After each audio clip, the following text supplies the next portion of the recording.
is Lynn, and this is my channel, and we're gonna pick some subjects today. Woo! The way I see it, art is in everything. My name is Lynn, and I am a quirky green-haired artist living in Western New York. And this is my variety show. So, come along with me and see what's inside the artful world of Lynn.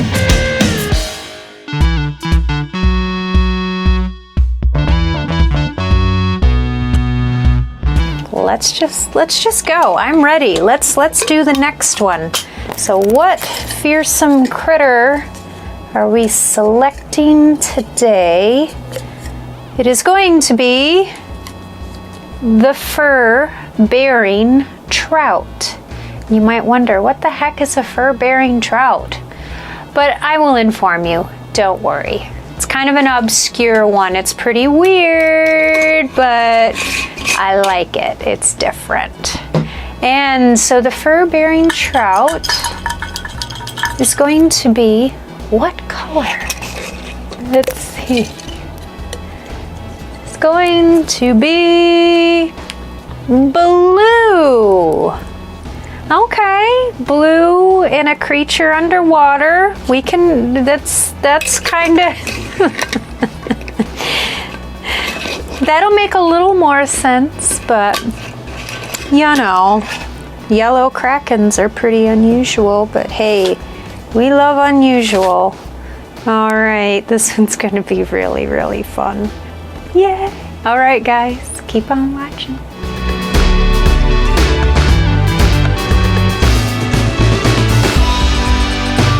And here we go. I'm designing the furriest fur-bearing trout you have ever seen in your entire life. Well, maybe not. I'm just kidding. But yeah, it's a little bit bright. But as we get going, you'll see it a little bit clearer.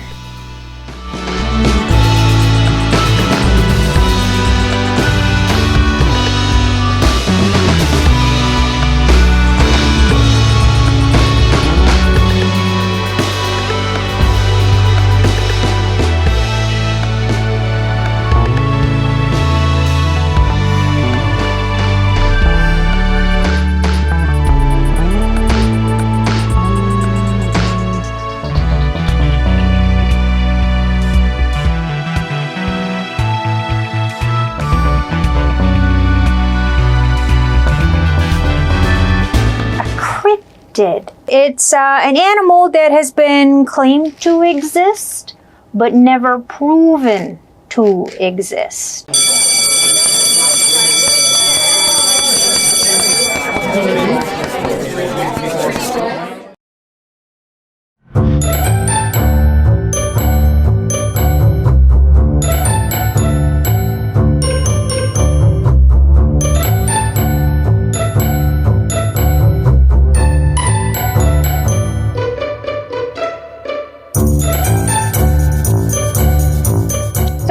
Today, class, we're gonna go over a really, really weird one that I hadn't even heard of. This one's pretty obscure, but so the fur-bearing trout is a legendary creature found in North America and Iceland. And it is described as a fish that has fur on it. Like it creates its own coat of fur when it gets really cold outside. I guess that would come in handy for a fish if it needed to keep warm, but I don't know, it's kind of strange.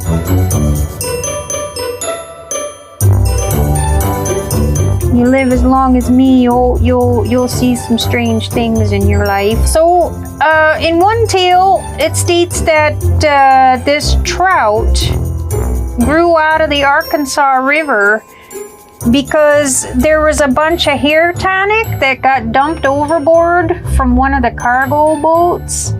And it was said that that hair tonic actually caused the fish to grow hair. And in Iceland, I suppose their furry fish is a punishment for human wickedness. So if the people are really, really bad in Iceland, they'll get a curse where they get all these fish that grow hair and they actually end up being inedible. So that's like a major punishment for them, because I guess they go fishing a lot and eat a lot of fish over there. I don't know, I've never been.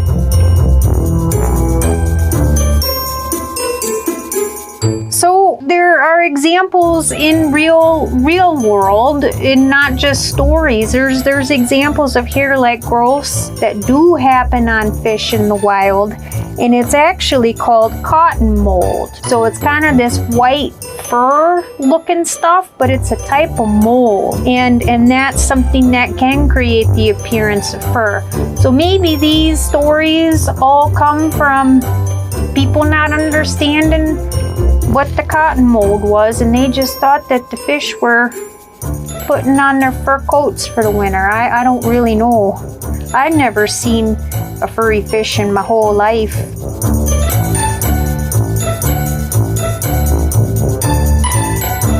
There you go, that's all I got on the fur-bearing trout. So I hope you guys learned something.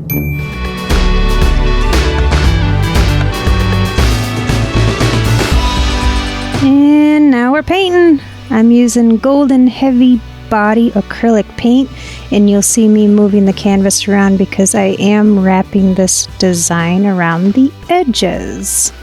And I'm also color blocking, which is where I put down kind of a base layer of color and then build off from there.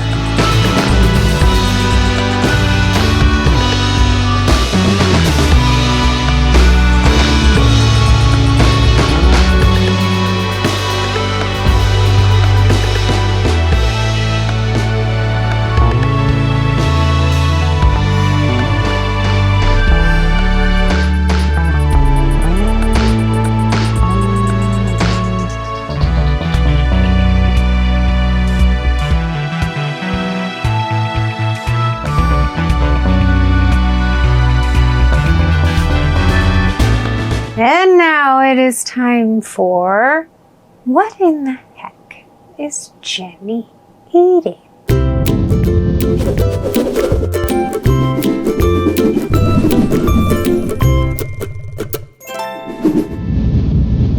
I got my basket, and I think I'm gonna pick kind of a big one today because I'm hungry. Oh, this kind of reminds me of one that I've already tried from Japan.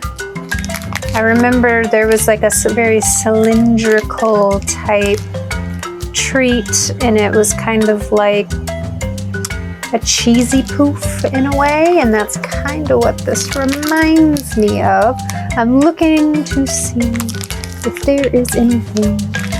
There is a website in English, www.riska.co.jp or www.yaoken.com, if I'm saying that correctly.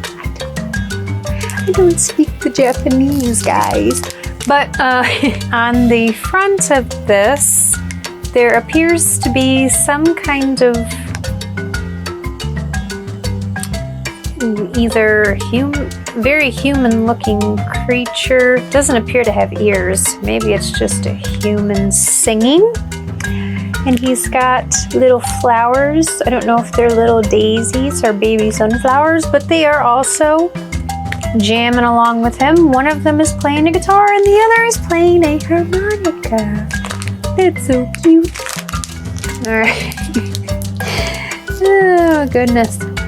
I'm having way too much fun with these guys. Way too much fun. Yes, it does look a lot like one that I have already tried, but this is clearly a different company that makes maybe a similar kind of treat. So maybe it will actually have a different flavor. It's got a hole that goes all the way down, and it's like it's very much like a cheesy poof. You ready? You ready for the crunch?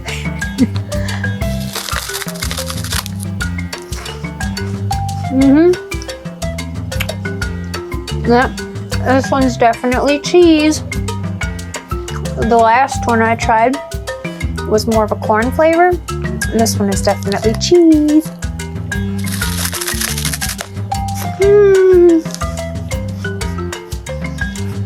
I can tell it's in my teeth.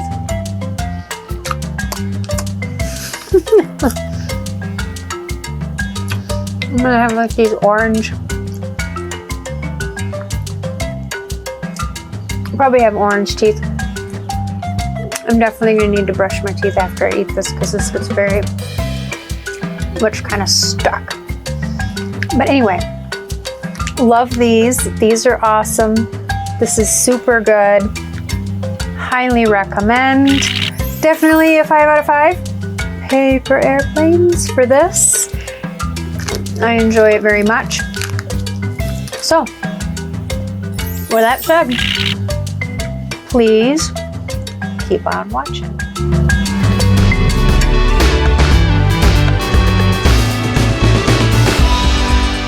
A lot of the time when I do make artwork, I like to put in the background first. You may actually notice that if you've been watching long enough. And in this particular background, I put in a lot of bubbles. So many bubbles.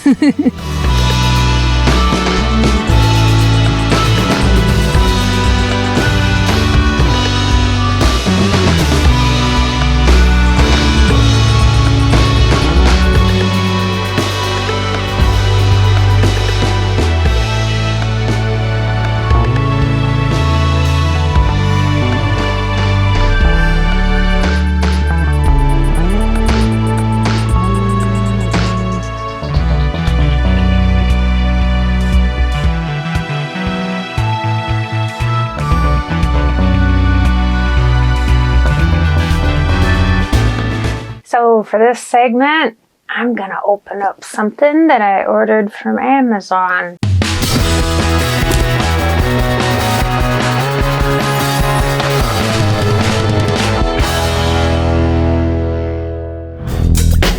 All right, this box has an interesting array of things in it, but there's at least one thing in here that I really wanted to show you guys because I'm super excited about it.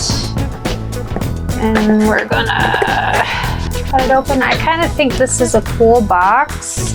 It's got a dog on it. I guess they're advertising for a series on Amazon Prime Video called The Pack.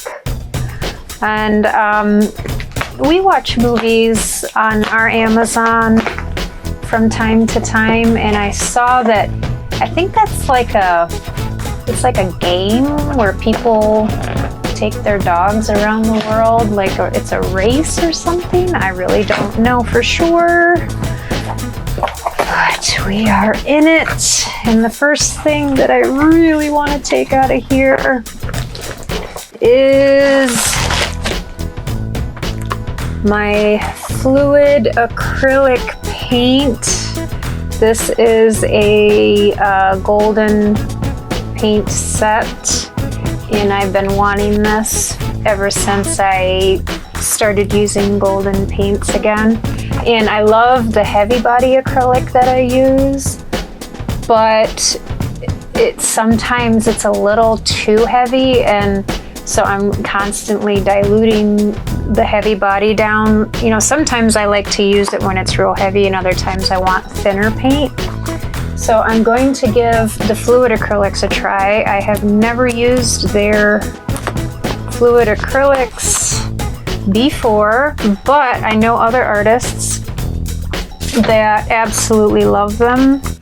And these are, you know, kind of a more watery consistency, but the pigment is really, really good for it being a more fluid paint. So for those of you who don't do art, you know, there's lots of different paint you can use. There's like tons of different types of paint you can use. But like with acrylics, there's high flow paint, which is something you would do for use for airbrushing, and then fluid acrylics like sort of a step down from that. And then there's a soft body acrylic, and then there's a heavy body. So there's like different, I guess you could say, viscosities of paint, and they all have their uses, and I think all paint's awesome and fun. It's just there's, look at that. Oh, they look so good. I am so excited. I am very excited about getting a couple of different colors. The ultramarine blue I'm excited about. I'm excited about the yellow oxide, so that's kind of like a goldish yellow. And I'm very excited about the burnt sienna, which is like a brownish red. And those are colors that I currently don't have. So I'm just gonna kind of slice up here. And I'm gonna pull out that ultramarine. That is such a pretty color. Ultramarine. Yeah, I'm so excited to use these. It's always so exciting to get brand new paint. You're like, when you're an artist, it's just like one of the coolest things ever. But yeah, actually this Imperial red, I think, is a little bit different than the current red I have. So that'll be cool to be able to have some different things, and I'm going to test these out on some work. And if I really like these, then I will definitely start buying the bigger bottles of these. These are just kind of tiny ones, a 1 fluid ounce, but a little bit goes a long way actually with golden paint, so that is super exciting. All right, guys, keep on watching.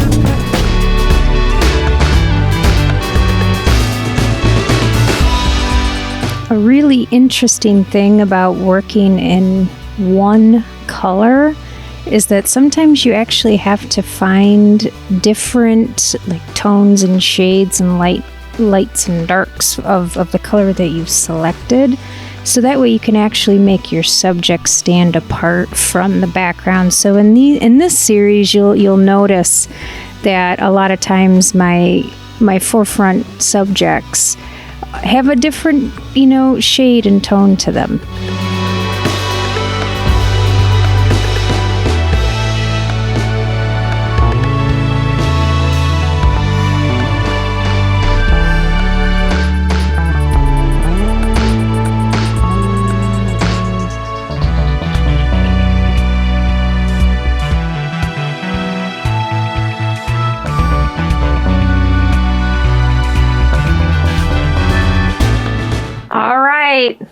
I'm going to give you my thoughts and opinion on something.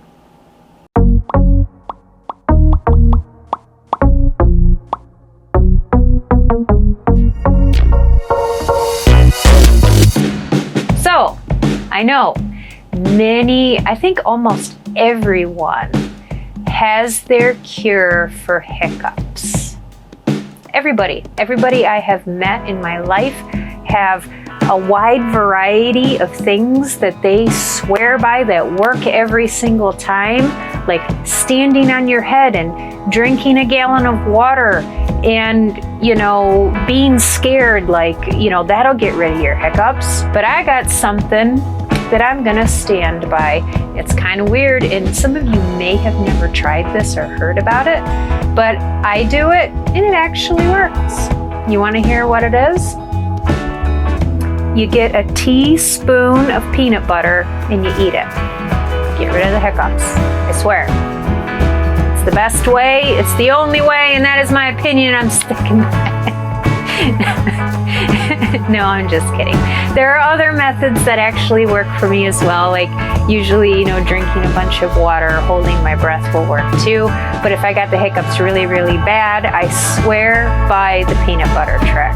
So the next time you get hiccups and they're really, really bad, try it. And I guarantee it will work. So I want to hear from you guys. I want to hear if you got any really weird, unusual things that get rid of hiccups. Comes in handy. Yeah, so there you go. Keep on watching.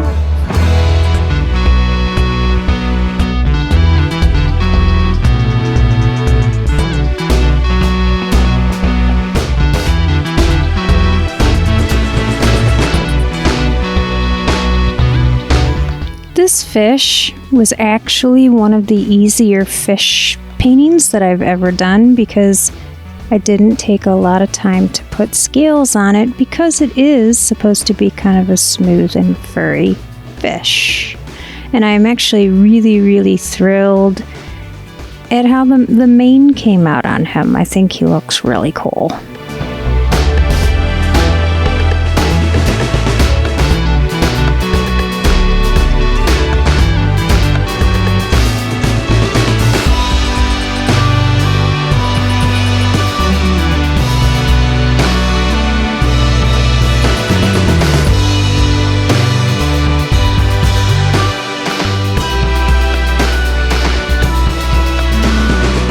Here we have the finished product. It's the fur-bearing trout.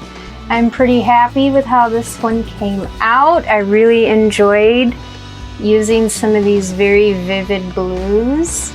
And in this world, this is the fur-bearing trout that escaped capture. You'll see that he has a lure stuck in the side of his mouth, kind of like, you know, a cool piercing. And, you know, so it goes in line with the whole story, or at least a few of the stories that I read about the fur-bearing trouts, that they are inedible or they're bad luck or you shouldn't eat them. So maybe a fisherman caught him and saw that he had a luxurious mane and said, no, I don't want him, and, you know, threw him back. So that's what's going on here. I had a great time designing the mane on this particular fur-bearing trout, and some of the imagery I did see kind of had long hair all over their body. And so what I did in this one is I gave the impression that there might be a little bit of short fur on the body, but I wanted to give him a very lion-like mane. So that is what I did. And so I hope you guys enjoyed this episode. Now, if you would, please like, share, comment, subscribe, hit the notification bell, and check out all of my links down below. And this guy's going to be up in my store. So if you want to buy a print, please do that. I would very much appreciate it. And I will see you guys in the next one. Bye!